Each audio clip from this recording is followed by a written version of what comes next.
Yra dviejų tipų žmonės. Tie, kurie daro atsarginės kopijas ir tie, kurie dar neprarado visų savo sukauptų duomenų. Sveiki, su jumis ir vėl Vytautas. Šiandien aš noriu jums parodyti, kaip greitai ir patogiai daryti atsarginės savo failų kopijas. Taigi backupus arba atsarginės failų kopijas galime daryti įvairiais būdais. Jeigu norite, galite viską saugoti patys į kompaktinius diskus, kas nėra praktiška, arba galite naudoti specialias programas, kurios tai padarys už jūs. Visus failus galima saugoti į įvairias laikmenas, tarkime USB laikmeną, jeigu turite labai nedaug failų, išorinį kietąjį diską, jeigu turite gan daug failų.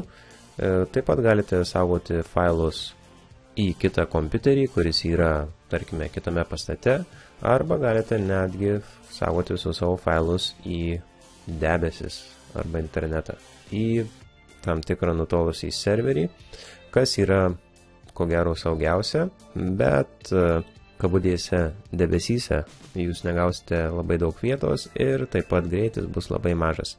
Taigi rekomenduočiau tiesiog nusipirkti atskirą USB kietąjį diską. Dabar kietieji diskai yra tikrai gan pigus ir talpus ir daryti atsarginę kopiją tiesiog į jį. Žinoma, jeigu namuose bus gaisras, viskas sudegs, žinoma, bet tikriausia gaisro atveju jūsų muzikos kolekcija ar keli filmai bus mažiausias jūsų rūpestis. Taigi, asmeniškai aš daryti atsarginės failų kopijas naudoju CrashPlan programą. Norint ją naudotis, jums reikės užsiregistruoti, taigi šią programą pasisiųsti galite iš CrashPlan svetainės, į kurią nuorodą paliksiu šio video aprašyme. Taigi susinstaliuokite šią programą, užsiregistruokite ir gausite maždaug štai tokį langą. Prieš pradedant aš noriu parodyti tiesiog, aš turiu du diskus, C diskas, kuris yra mano kompiuteryje, ir USB diską. Tai yra tiesiog išorinis kietasis diskas, pajungtas USB laidu į mano kompiuterį. Taigi aš noriu viską iš C disko saugoti į D. Jeigu, tarkime, mano kompiuteris bus pavogtas, aš turėsiu viską savo D diske, visus savo duomenis. Taip, tai tik susinstaliavus CrashPlan jums bus duota 30 dienų bandomoji versija atsarginių duomenų darimo į debesis, internetą. Aš šios funkcijos nenaudoju, nes jinai po 30 dienų bus mokama ir ten vos keletas gigabaitų duomenų galima saugoti. Ką aš naudoju, tai yra štai šis trečias variantas, folder, arba tiesiog katalogas. Taip pat galite naudoti kitą kompiuterį. Tai jeigu turite, tarkime, office kitą kompiuterį, kur nors kitame kambaryje, galite per tinklą saugoti, daryti atsarginės kopijas taip pat su šia programa. Ir draugas reiškia, kad keletas žmonių gali naudoti CrashPlaną ir jeigu jūsų draugas turi CrashPlan, tai susinstaliavęs galėsite saugoti savo atsarginės kopijas į draugo kompiuterį. Taip, tai grįžtame į backup langą ir kai mes jau nutarime, kur saugosime, į katalogą, spaudžiame ant šio katalogo. Ir mes būsime numesti į štai šį Destinations ir Folders tabą. Ir mums reikia čia susikurti katalogą, kur visi duomenys bus saugomi. Taigi spaudžiame Select. Ir dabar pasirinkime D diską. Ir čia mums reikia susikurti naują katalogą. Taip, tai nueikime į D diską. Ir čia susikurkime katalogą. Atsarginės kopijos. Taip, uždarome šį langą, vėl spaudžiame Select, išskleidžiame D ir matome atsarginės kopijos. Pasirinkame šį katalogą, spaudžiame OK ir štai čia matome atsirado atsarginės kopijos mūsų katalogas. Ir failai bus saugomi į D atsarginės kopijos ir štai šis hieroglifas. Visi jūsų failai išsaugoti su CrashPlan bus užkoduoti, užšifruoti, tad jeigu kas nors pavogs jūsų USB laikmeną, jie negalės šių failų pažiūrėti. Taip, kad kai registruositės, būtinai įveskite gerą e-mailo adresą, ir būtinai užsirašykite kur nors savo slaptažodį, nes jį pamiršus tiesiog negalėsite atstatyti duomenų su CrashPlan programa. Taip, taigi turime susikonfiguravę, kur mes norime saugoti atsarginę failų kopiją, dabar mums reikia susikonfiguruoti, ką mes norime saugoti. Taigi grįžtame į Backups langą ir čia matome yra Files. Taigi spaudžiame Change ir čia galime sužymėti, ką mes norime saugoti.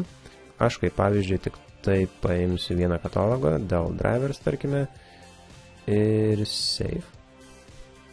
Taigi matome programa praskanavo šį katalogą ir surado beveik 3000 failų ir 915 MB jie užima.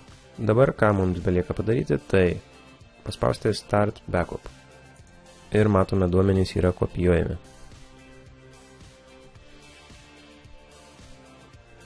Kol šie duomenys yra kopijuojami, nueikime į Settings langą.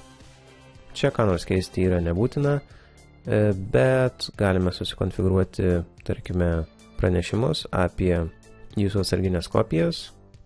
Tarkime, jeigu labai ilgai nedarėte atsarginės kopijos, jums bus išsiųstas pranešimas, kad galbūt laikas padaryti atsarginę kopiją savo failų, nes nieko nedarėte jau keletą savaičių.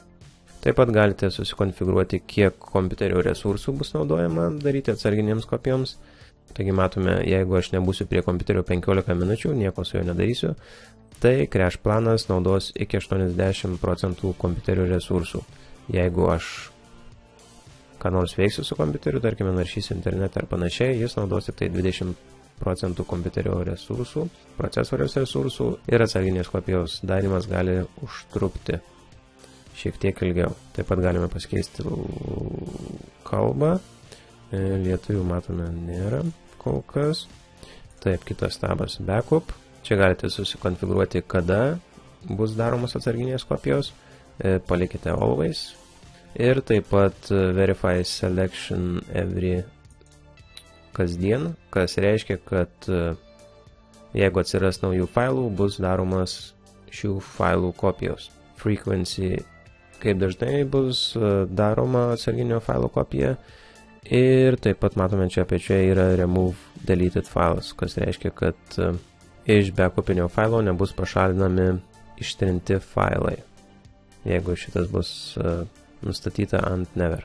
Aš jį turiu nusistatęs ant Everyday.